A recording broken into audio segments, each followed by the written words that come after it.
And the first turning point, like I said, we might, not sure how long this is going to go because you really had two, but let's focus on the first one.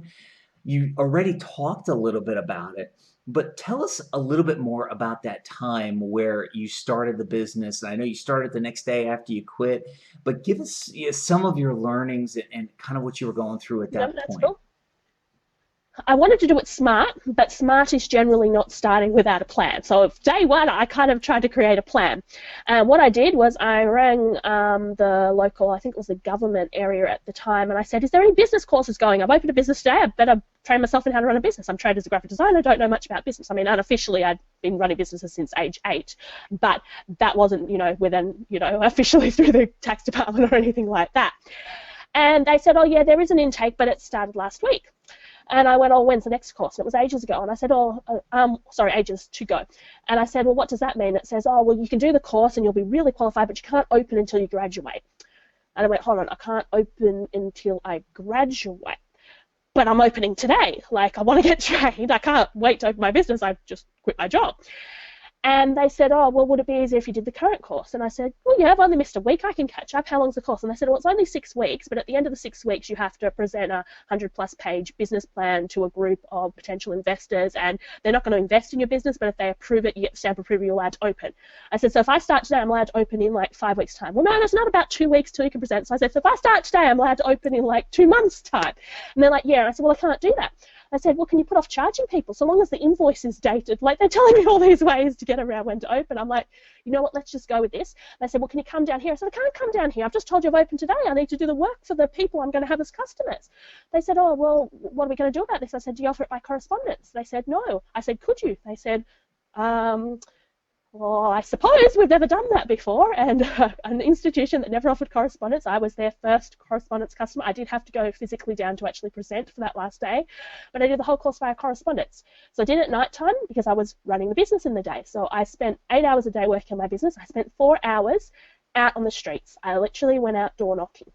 I knocked on people's doors with a flyer. I'd created a really simple flyer because, as I said, I thought I was going to do graphic design, not books. So, would you like your business cards or your printed marketing materials done? Things like that, opening specials. Spent 4 hours a day walking the streets and then came back with the work I got and spent 4 hours a day quoting and actually doing the jobs. The problem was in the space of about 2 weeks, I didn't have time to walk the streets.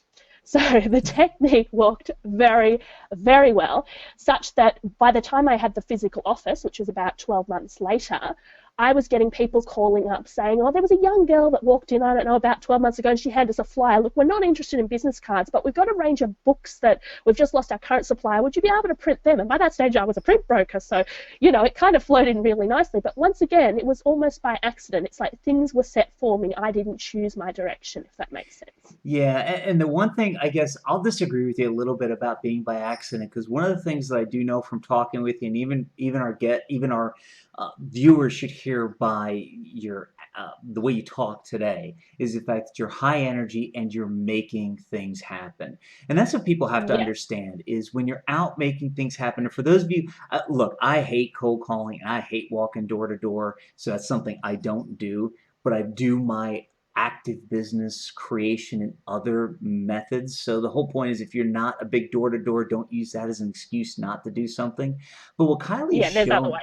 yeah, exactly. What Kylie is showing you is the fact that, when you go out there and she's humble enough to say, look, it was just, it wasn't what I anticipated, but it was just laid out for me.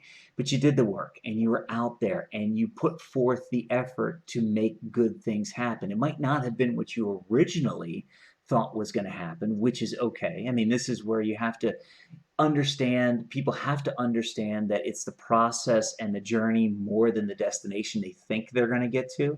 Because a lot of times, by Yeah. the time you take that journey, the destination is completely different. You might think you want to write a book on this, and it might end up being a book on that. And if you're settled on this, Totally. and nobody wants to buy this, but they want it, but everybody wants to Yeah. buy that. Let's face it, you'd rather be selling that than this. So I think you made. Very important point. Yeah, thank you. And I think as a lot of people say, you made your own luck during that time period. You also got to your second turning point, which is you were starting to be successful and you weren't tied to what you thought you were going to do. You saw all this work for books coming in. So it kind of tells a little bit about how that happened and what you learned from that. Yeah, good point. I'll start with the learning. I learned an awful lot. And when I said it happened by accident, I hear your point 100%. But what I learned was to go with the flow.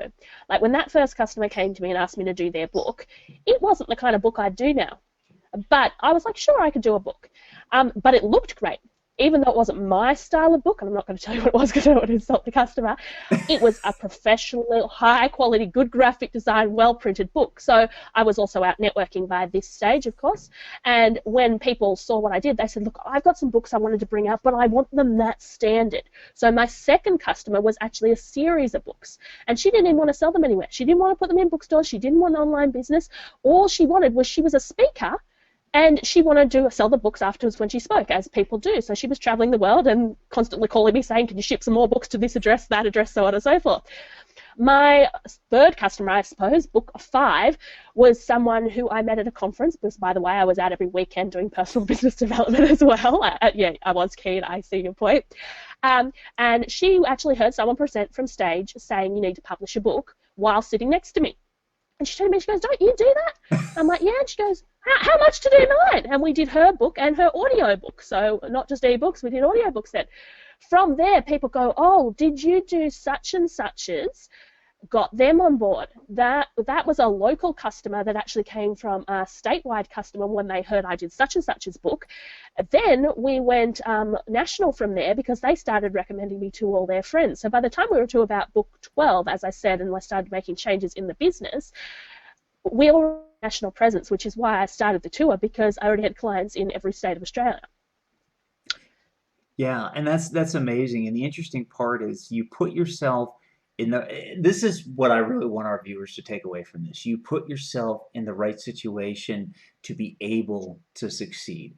Too many times I see Exactly. speakers, I see authors, I see entrepreneurs, they're holed up in their office or they're so focused on running their business and working inside of their business and they're not focused on working on their business and then they wonder why they don't get any more clients. They think that the word of mouth thing is going to be great, and to a point it is, and to a point even you had a lot of great results from word of mouth.